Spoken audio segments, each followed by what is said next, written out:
on. Starting next week, those 25% tariffs on Mexico and Canada are coming. And now President Trump has increased the tariffs on the items coming into this country from China. But why? 10% tariffs has already been implemented on China. Are you planning to do an additional 10 above the 10? This will be an additional 10 above. And is there, from the talks with Canada and Mexico so far, are you not seeing the progress that you wanted in order to I don't see it at all. No, not on drugs. The drugs continue to pour into our country, killing hundreds of thousands of people. The drugs come in through Mexico. They come, a lot of them, not all of them, but a lot of them come from China. And that's why we did that. It's 10 plus 10.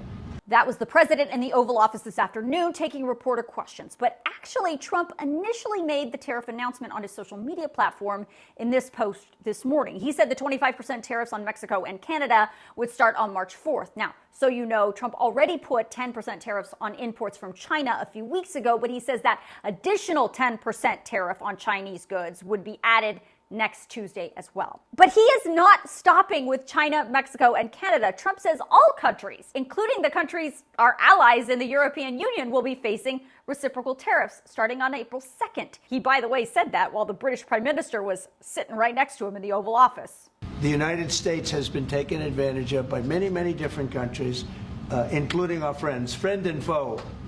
And in many cases, our friends took bigger advantage of. When you talk about the EU, we're talking about the EU. The EU has been really very bad to us in terms of trade. And we are going to have reciprocal tariffs. We're not going to have tariffs. We're going to have reciprocal. Whatever they charge us, we're going to charge them, which for many years, foolishly, I would have done that. But then all of a sudden we had COVID and we had other things to think about. So what does this mean for you? Well, I actually did multiple deep dive videos on these specific Canadian and Mexican tariffs and how they would specifically impact you. Spoiler alert, a lot of the things you use and eat every day come from those countries. And as I've been reporting, you must understand, generally, you are the one who will pay for these tariffs. Not China, not Mexico, not Canada, you. And back in January, Trump acknowledge this. There could be some temporary short-term disruption, and people will understand that. Now, the question is, will Trump actually follow through with these tariffs this time? That's unclear because he backed off of these very same tariffs just a few weeks ago. Just hours before they were supposed to take effect, Trump made a last-minute deal with Mexico and Canada to delay the tariff implementation for 30 days. Now, it's also a fact that just before he made those deals, the U.S. stock market tanked, dropping 600 points over fears of what these tariffs would do to the U.S. economy. In case you're not catching the drift, investors do not like tariffs. And we know the president watches the stock market very closely.